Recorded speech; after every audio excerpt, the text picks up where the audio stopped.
F बराबर R/2 आपको exam में देखने को मिलता है। 6 नंबर को आता है एग्जाम में, अगर हर बार आता है सब्जेक्टिव में, इसलिए आप ध्यानपूर्वक कॉपी कलम लेकर बैठ जाइए। पहले इसका चित्र पाड़ने आपको आ जाता है तो आधा इसी से 2 नंबर आपको मिल जाता है। उत्तल दर्पण के जानते हैं आपकी अंदर की ओर चित्र को पेंटिंग किया जाता है। ये पेंट किया हुआ चित्र है। एक रेखा खींचते हैं, उसके बाद एक सामने इसका दर्पण वाला एक वस्तु रखते हैं।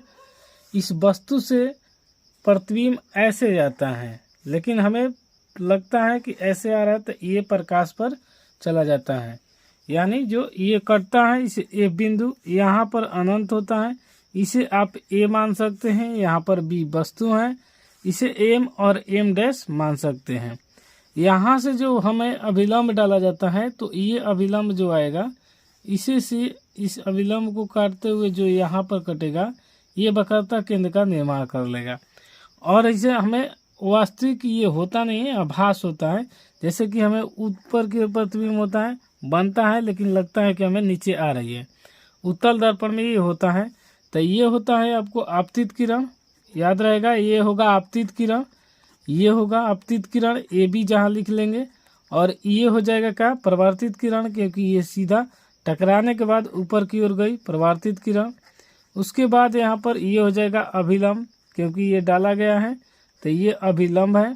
इस तरह आप इतना चित्र में लिख दिए और इसका लिख दिए कि एम और एम डैश एक और उत्तल दर्पण है, ए बी इसका आपतित किरण है, इस पर फोकस बिंदु जिसका परावर्तित किरण का फोकस बनता है, और आपतित से और परावर्तित के बाद जो अभिलंब खींचा गया है उसका कटान बिंदु सी है, यानी वक्रता केंद्र है। तो इतना लिख देंगे तो आपको 2 नंबर मिल जाएगा।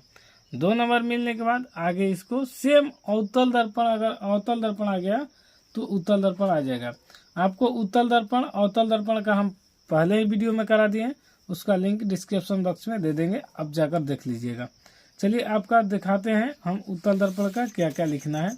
ये वाला पहले से हम लिख लिए हैं, क्योंकि आपको टाइम की बर्बादी ना करें, इसलिए चित्र को आपको यहाँ पर पार दिए, फिर से आपको पार कर दिखा भी दिए। तो यहाँ लिखना होगा कि माना कि एम और एम डैश एक उत्तल दर्पण है, जो ए बी एक आपतित किरण है, जो दर्पण के परिवर्तन के बाद मुख्य फोकस एफ से आती हुई प्रतीत होती है। यहाँ पर लिखेंगे सिद्ध करना है F बराबर R/2। यहाँ पर आप लिख लीजिएगा आती हुई प्रतीत होती है, यहाँ प्रतीत होती है, यहाँ पर लिख लीजिएगा। उसके बाद क्या करेंगे, इसके बाद आपको पता ही है कि यहाँ पर कोण बनता है, तो ये आप कोण पहले से जान लीजिए कि यहाँ पर जो कोण बनेगा ये वाला अभिलंब और आपतित किरण के बीच में, इसे कोण आई कहते हैं, और इसके बीच में जो बनता है इसे कोण आर कहते हैं। आपतन कोण और परावर्तन कोण के त्रिज्या बराबर होती है। इसका देखिए यहाँ पर जो बनेगा ये आर बनेगा, और ये जो बनेगा ये क्या होगा, आपको बनेगा तो ये आई बनेगा। यहाँ पर आपको ये थोड़ा सा समझ लेनी है कि कोई भी वस्तु है, जैसे आप यह समझ लीजिए कि यहाँ पर है और यहाँ पर और यहाँ पर है, या फिर एक ऐसे रेखा खींच लीजिए, आपको कोई दिक्कत नहीं है। यहाँ पर नंबर दे दीजिए 1 है, यहाँ पर 2 दे दीजिए, यहाँ पर 3 दे दीजिए, और यहाँ पर 4 दे दीजिए, 5 दे दीजिए, कोई भी दे दीजिए। तो देखिए ये कोण जो होता है ये कोण के बराबर होगा तो एकांतर कोण से, लेकिन एक कोण कोण 3 बराबर होगा तो ये संगत कोण से। इतना आपको जानना बहुत जरूरी है, इसके बाद आपको समझ में आ जाएगा। तो कोण आई बराबर कोण आर क्यों होता है, ये परिवर्तन के नियम से लिख लेंगे। कोण आई बराबर कोण आर होता है किसके लिए से, तो ये लिखेंगे परिवर्तन के नियम से, परिवर्तन के नियम से। यहाँ तक कोई आपको दिक्कत नहीं होगा, उम्मीद करेंगे। अगर दिक्कत होता है तो कमेंट बॉक्स में ज़रूर लिखिएगा, आपको बता देंगे। अब इसके बाद कोण NBD, यहाँ पर इसको हम जो लिखा गया है उसको पहले आपको चित्र को दिखा देते हैं। चित्र में देखिए यहाँ पर N हो जाएगा, और ये हो जाएगा B, और ये हो जाएगा D। तो जितना NBD होगा उतना ही ये वाला होगा, यानी F, यहाँ पर जो F, B और C, क्योंकि NBD आ रहा है तो A भी होगा, F, B और C, F, B और C आर, तो आर बराबर आर हो जाएगा। ये होगा सम्मुख कोण से, यानी आमने सामने बराबर है। तो इसे लिख लेते हैं। क्या लिख लेंगे कि कोण एन बी डी बराबर होगा कोण एफ बी सी के। किससे? तो ये लिख लेंगे सम्मुख कोण से, सम्मुख कोण से। यहाँ के बाद हम क्या लिखेंगे, आगे इसी तरह देखेंगे तो कोण ए बी एन आपको दिखाई देगा। ए बी एन ये बराबर है किसका? आई देखिए यहाँ पर है, तो ये बराबर होगा यहाँ से, यानी बी सी एफ। तो लिख लेते हैं इसको भी। कोण ए बी एन बराबर हो जाएगा बी सी एफ। जो कोण होता है उसे बीच में लिखते हैं, और ये किससे होगा? तो ये संगत कोण से होगा। तो ए बी एन बराबर हो जाएगा कोण बी सी एफ। किससे होगा? तो संगत कोण से लिखेंगे, संगत कोण से। अब इसके बाद हम समद्विबाहु त्रिभुज, आपको उस वीडियो में भी बताए हैं, यहाँ पर भी बता देते हैं। समद्विबाहु त्रिभुज जिसकी दो भुजा बराबर होती है उसे समद्विबाहु त्रिभुज कहते हैं। अगर आपको थोड़ा सा दिक्कत हो तो पहले वो वीडियो देख लीजिएगा अवतल दर्पण वाला, तब लिखिएगा। आप ये वाला देखिएगा तो आपको अच्छी तरह समझ में आ जाएगा। समद्विबाहु त्रिभुज बी एफ सी में देखिए, बी एफ सी यहाँ पर चित्र देखेंगे, बी एफ सी। तो समद्विबाहु त्रिभुज में लिखा गया है, तो ये किसके बराबर होगा?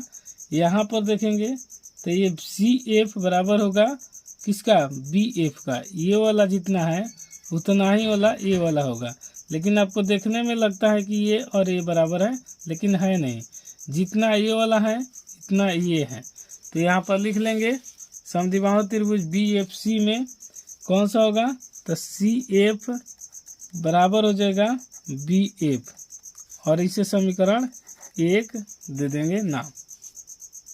उसके बाद जब हम बिंदु बी से पी के नज़दीक हो, तो यहाँ पर ध्यान दीजिए कि जब बी पी के नज़दीक हो जाए, मतलब कि ये बी जो है ये पी पर चल जाए, तो जितना पी एफ होगा उतना बी एफ होगा।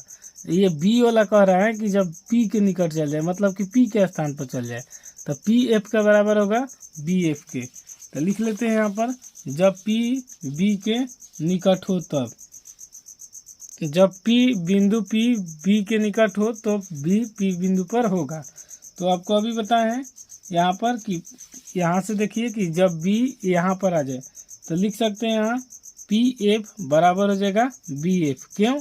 क्योंकि यहाँ पर पी की जगह पर बी हो जाएगा। एक एग्जाम्पल के तौर पर आप समझिए यहाँ पर कि देखिए, जब कर रहे हैं यहाँ पी है, तो अब ये बी जो है इसको यहाँ पर ले आकर रख दीजिए, तो ये पी है, पी एफ है, और यहाँ पर रख देंगे बी, तो ये बी एफ हो जाएगा, तो बराबर हो जाएगा बी एफ के।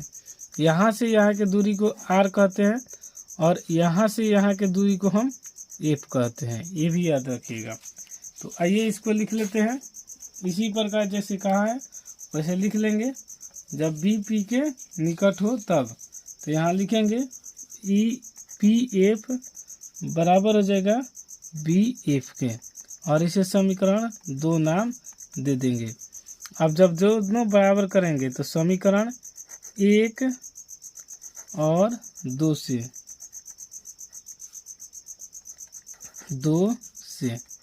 जब यहाँ पी एफ होगा और ये बी एफ की जगह ये सी एफ रख देंगे, तो क्योंकि यहाँ पर पी एफ बराबर हो जाएगा सी एफ के।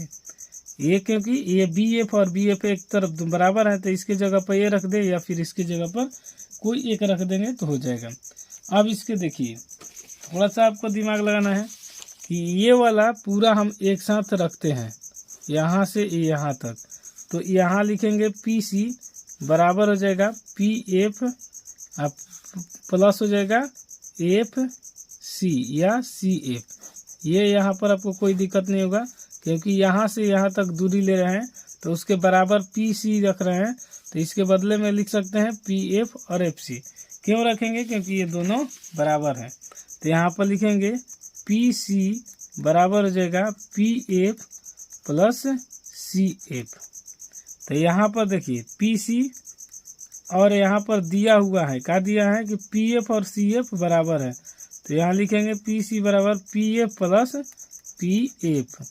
तो यहाँ पर हो जाएगा PC को पहले ही बता दिए कि R कहते हैं और इसको कहते हैं PF को F और यहाँ पर F। तो ये हो जाएगा R बराबर 2F। F बराबर का हो जाएगा R/2। ये गुना में है तो इस तरफ आके भागा में, तो F बराबर R/2 हो गया और यही हमको सिद्ध करना था। इस तरह आपको उत्तल दर्पण का भी कंप्लीट वीडियो सिद्ध हो गया और लिख लेंगे यहाँ पर सिद्ध हुआ। वीडियो कैसा लगा दोस्तों बताइएगा। वीडियो पसंद आए तो लाइक शेयर सब्सक्राइब करिएगा ज़रूर। इसी के साथ मिलते हैं नेक्स्ट वीडियो में, तब तक के लिए जय हिंद।